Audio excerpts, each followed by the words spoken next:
Muxlislar futbolchining sevgilisini tashqi ko'rinishi uchun masxara qilishdi. Lekin uning javobi butun stadionni jim qildirdi. Lorien Freer, Arsenal yulduzi Declan Rice'ning sherigi. Maktab yillaridan beri davom etgan munosabatlari ularga o'g'il farzand berdi va ular barqaror, baxtli hayot kechirishmoqda.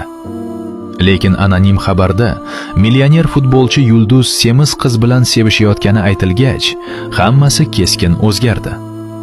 Shu paytdan boshlab zo'ravonlik kampaniyasi boshlandi. Ba'zilar u yaxshiroq qiz topishi mumkinligini yozishdi.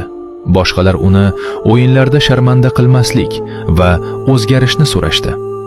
Ba'zi muxlislar hatto uning ko'rinishi haqida masxara qo'shiqlar kuylashdi. Lorien bosimga chidamay, ijtimoiy tarmoqdagi barcha rasmlarini o'chirib, Declanning o'yinlariga kelishni to'xtatdi. Shunda Declan Rice vaziyatga chek qo'yishga qaror qilib, sevgan ayolini qat'iy himoya qildi. Matbuot anjumanida u aniq dedi: "Lorien, hayotimning muhabbati, menga boshqa hech kim kerak emas." So'ng rasmiy sahifasiga ularning suratlarini joylab yozdi.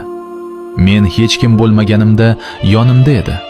Odamlar nima deyishidan menga farqi yo'q. Men sen bilan abadiy qolaman."